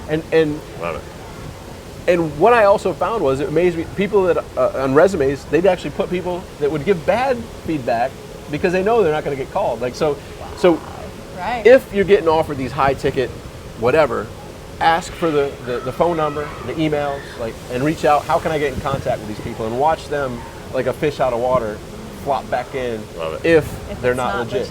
yeah. If it's legit, great. This sounds awesome. Wow, perfect. And if they use testimonials on their page, great. I'd love to chat with Betty or Frank or Sally. Yeah. Oh well, we have a non-disclosure agreement. Non-disclosure We can't- agreement. we can't- Yeah. Oh really? Okay. Well, too bad. Like, All right. all right. Yep. I mean, just if you don't have 3 people, 5 people that can tell me this was the smartest move they ever made, Yep. I ain't interested. Next. Yeah. Exactly. So I'd love to kind of like land the plane by. I did remember one thing. Yeah, I did let's do it. remember Let's one do thing. it. I did. Oh, good. So I remembered. So, kind of, you mentioned how I have big stuff happening right now, like Yeah. like a almost carpet pulled Yeah. just yesterday, right? So, there's a quote by Jim Rohn, who I was fortunate to meet before he passed as well. Another one of my heroes. Nice. And Jim has many quotes that I love, but you should set a goal to become a millionaire, not for the money, but for the person you must become to become that millionaire. Yeah. I love that. And That's so amazing. yes. stuff happens, and the rookie me would have been, holy shit, we're fucked. Like, this is crazy. The veteran me is like a grenade landed, and you're like, oh, just a grenade. Huh, you chuck it. Like, because Yeah. I heard stories of people in war, like, how could they not run when a grenade lands? Yeah. And I didn't know all this, but not all grenades detonate and stuff. So grenades would land, he's smoking a cigar, like, oh, chuck a grenade. Like, that's ballsy, right? That Just is to not ballsy. run, just like, oh. Wow. Like that, but Next level. that's the next level of ballsiness that you get with the decades. Just like, oh, another grenade. Yeah. This and you continue on, like it's no Yeah. big deal. And I know that's probably one of the unseen blessings, because every adversity I've gone through that I thought was a holy shit moment was the biggest blessing in my life in retrospect. Totally. Yep. So, wow, this isn't part of my plan, but I'm excited that we're now dealing with this. And so when I deal with those type of big grenades that pop up, I say, okay, I didn't see that coming. But now with this new information, has the goal changed to a different location or a different thing, or is it still the same? Because then the question always goes back to, what's next? What's mine Right. for me to do now? Right. And that actually is the question that I help people get into that self-actualization mode of I am Love me, that. F you. The most important moment for me is this now. It's a continual progression question of what's mine to do now. And I used to think, as a workaholic, that question could only be answered with revenue-producing activities. Does that make sense? And you see how crazy you get? So now I'm hanging with my Yeah. kids. I'm hanging with my kids. I'm like, oh, I should be doing something to create revenue. So you evolve beyond that to say, no, what's mine to do now is Yeah. close everything up. Discern of the hats that you wear, Yeah. a father, a husband, a business owner, what all the different hats. Yep. What's mine to do now? And that answer can be, it's time to shut everything down and go spend a date night with my wife, Yep. to go spend a playtime with my kids, to go for a walk for myself. Self-care falls into that Yeah. as well. Yeah. So then what's mine to do now is not just a revenue producing activity, it's all the different hats you wear to Yeah. trust your discernment of Yeah. now I'm a very discerning person in knowing exactly what's mine to do now. What that does, that eliminates FOMO, that eliminates regrets. Yep. Yeah. Because in the present moment, which is the only moment you have power, Yeah. you're continually doing what's yours to do now. Sometimes that may be, in this case, us recording this video. Right. Here, right Totally. now. Yeah. And you may be watching this weeks, months, years, decades from now, but we chose to do this right Right here, now. right now. Yeah. And isn't that's like everything comes back to, if everybody could just be more present, Yeah. the world would be a better place, a different place. And I am me, F you solves all the world problems, Yeah. actually. So you wanted to land the plane. Yeah, and- land the plane. So I how- want to hear your story about Well, did you But have wait, something there's else? more. Oh, I wait, was going wait. to ask him how people can get your book, how they can sure. get in contact with you, like if they want more of the I'm Me, F You. How do they get more? How do they get more St. Thomas Beal? You can go to in their lives? you, Go can to go, St. Thomas. you can go to stthomasbeal.com and it goes to a page that has a lot of amazing resources. That's there. awesome. Yeah, Awesome. it's pretty cool. Okay. Well- or tombeal.com. It goes there as well. Okay, cool. So go check that out. But I wanted to hear your story a little bit, just about the journey, the transition, because it's so similar to ours, but so different, I'm sure, at the same time. Like, what had you choose to leave the United States, to go to St. Thomas, to reinvent your life? Oh, the expat journey. The expat journey. Chapter 3. Because, The expat I mean, journey. we're talking about healing, growing, and thriving. You're choosing to thrive in a different way. And I think a lot of times people think of, they have a vision or a visualization of what thriving means. Yep. And it's different things for us. I remember the moment pretty much where we had our $1 million house on the cul-de-sac on the golf course overlooking the lake, and Life was good. the camper trailer and the 2 SUVs in the driveway, that my Jeep, my dream Jeep, and all these things. And from the outside world, they're like, I visualized, and I was creating, I was thriving, and then I remember the moment being like, this isn't what I really want right now, and there was more, and it wasn't my full authentic being at that moment in time. Yep. Even though it was on the journey to get there, you get there and you realize this isn't quite it, and so we made a different path. Yep. And at the end of the day, I think that's going to be a constant evolution, right? Like that's part of the path, that's part of the journey. But I'm curious to hear for you, like, what was that path? Because we've already talked. You've had this pretty awesome life, pretty amazing experiences with just amazing relationships and amazing people in it. So, in a way, you've removed yourself from a lot of that. Right? Thank God for Starlink and Elon Musk. You've got your, you've got your ability to stay connected. Right. But what are the like, give the raw, the good, like the amazing parts of being down there, and then some of the challenges and some of the adjustments and some of the struggles. Cool. First of all, mine was kind of a divine appointment. Like, Okay. it literally was like God wanted me there after a breakup with my significant other of 12 years. And when I finally decided it was time for us to part ways, I didn't have a plan, because we were discussing it for 6 months. Do we stay together or do we part ways? And we had an amazing 12 years. Yeah. Incredible. Like, people were actually crying on the cruise, like, I can't believe you guys broke up. I'm like, me neither. But it happened, right? But it is amazing, and it all worked out. So, amazing 12 years. We talked about it for 6 months, and she's like, what's your plan? I said, my plan is I don't have a plan, because I don't know if we're going to stay together or part ways, right? And we were discussing it at that level. Yeah. So when I finally made the choice, she said, you can stay. I said, it's probably best for us to part ways. And she wished me well, I wish her well, Yeah. blah, blah, blah. My next step, well, shit, I got to find a place to stay. I left her everything. I took my couple bags of clothes and a computer and such. I got to find a place. So I called my sister, who is one of my 2 sisters who live in St. Thomas, and I said, hey, Okay. if I came to visit you in St. Thomas, would I stay at your house, or is your rental property available? Her rental property had been booked for like 10 years. Oh, wow. She's like, oddly enough, the rental property is available. You could stay there. I said, well, it's not available anymore because I'm renting it from you. Wanda and I broke up, and I'm moving down to St. Thomas. She's like, holy Amazing. shit. I'm sorry to hear about that, but holy cow, that's amazing, right? Yeah, so, whoa. So everyone was shocked. Divine appointments. Right. And that was, I mean, she actually had a friend she was going to lease to like a day later. So it was just that phone call. So you just Everything timed it. was perfect. Yep. And so I've been there a year and a half now. And she's my one sister who's 10 years younger than me, and my other sister is 12 years younger than me.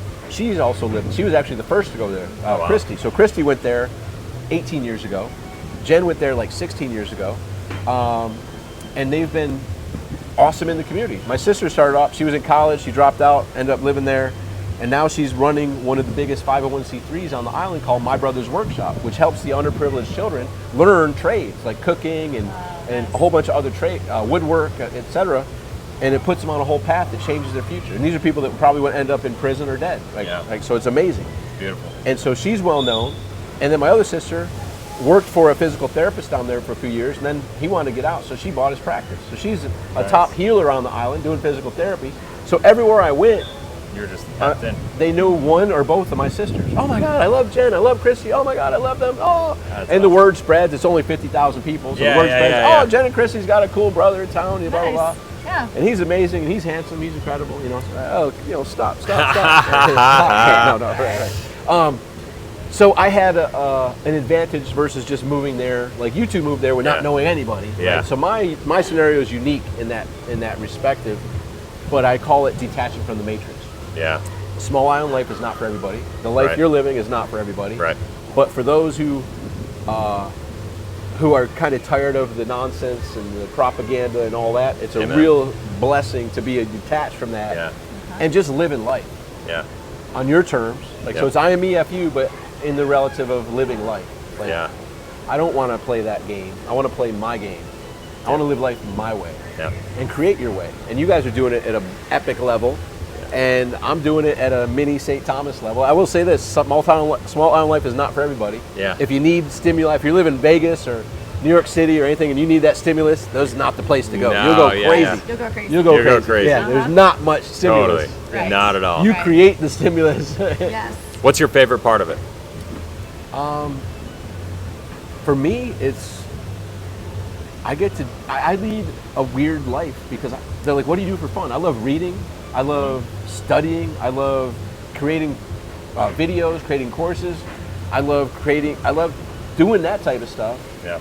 Well, everyone bugs out like, well, where do you go? What do you do for fun? I'm like, that's what I do for fun. But I still go in the pool. I still go on the beach. I still go to yoga.